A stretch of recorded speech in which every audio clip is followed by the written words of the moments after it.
नमस्कार दोस्तों, हमारी आज की कहानी है रुरु मृग की कहानी। एक समय की बात है जब रुरु मृग हुआ करते थे। इस मृग का रंग सोने की तरह, बाल रेशमी मखमल से भी अधिक मुलायम और आंखें आसमानी रंग की होती थी। रुरु मृग किसी के भी मन को मोह लेता था। यह मृग अधिक सुंदर और विवेकशील होता था और मनुष्य की तरह बात कर सकता था। रुरु मृग अच्छी तरह जानता था कि मनुष्य एक लोभी प्राणी है, फिर भी वह मनुष्य के प्रति करुणा भाव रखता था।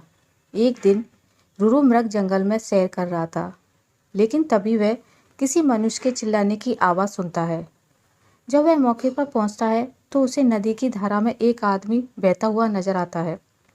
यह देखकर मृग उसे बचाने के लिए नदी में कूद पड़ता है और डूबते व्यक्ति को उसके पैर पकड़ने की सलाह देता है, लेकिन वह व्यक्ति उसके पैर पकड़कर मृग के ऊपर ही बैठ जाता है। अगर मृग चाहता तो उसे गिराकर पानी से बाहर आ सकता था, लेकिन उसने ऐसा नहीं किया। वह स्वयं तकलीफ सहकर उस व्यक्ति को किनारे तक ले आता है। बाहर आते ही व्यक्ति मृग को धन्यवाद करता है, तो इस पर मृग कहता है, अगर तुम मुझे सच में धन्यवाद करना चाहते हो तो किसी को यह मत बताना कि तुम्हें स्वर्ण मृग ने डूबने से बचाया है। मृग ने उससे कहा, अगर मनुष्य मेरे बारे में जानेंगे तो वे मेरा शिकार करने की कोशिश करेंगे। यह कहकर रुरु मृग जंगल में चला जाता है।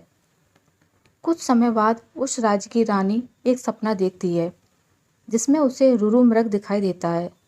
रुरु मृग की सुंदरता को देखने के बाद रानी उसे अपने पास रखने की लालसा करने लगती है। इसके बाद रानी राजा को रुरु मृग को ढूंढकर लाने के लिए कहती है। राजा बिना देरी किए नगर में ढिंढोरा पिटवा देता है कि जो कोई भी रुरु मृग को ढूंढने में मदद करेगा उसे एक गांव और 10 सुंदर युवतियां इनाम में दी जाएंगी। राजा की यह सूचना उस व्यक्ति तक भी पहुंचती है जिसे मृग ने बचाया था। वह व्यक्ति बिना समय गंवाए राजा के दरबार में पहुंच जाता है और रुरु मृग के बारे में राजा को बताता है। राजा और सिपाही सहित वह व्यक्ति जंगल की ओर चल पड़ता है।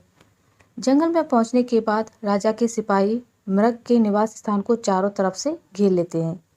जब राजा मृग को देखता है तो खुशी से फूला नहीं समाता, क्योंकि वह मृग बिल्कुल वैसा ही था जैसा रानी ने बताया था। मृग चारों ओर से सिपाहियों से घिरा हुआ था और राजा उस पर बाण साधे हुए था। लेकिन तभी मृग राजा से मनुष्य की भाषा में कहता है, हे राजन, तुम मुझे मार देना, लेकिन पहले मैं यह जानना चाहता हूँ कि तुम्हें मेरी जगह का रास्ता किसने बताया। इस पर राजा ने उस व्यक्ति की ओर इशारा किया जिसकी जान मृग ने बचाई थी। उस व्यक्ति को देखकर मृग कहता है, निकाल तो लकड़ी के कुंदे को पानी से, ना निकालना कभी एक अकृतज्ञ इंसान को।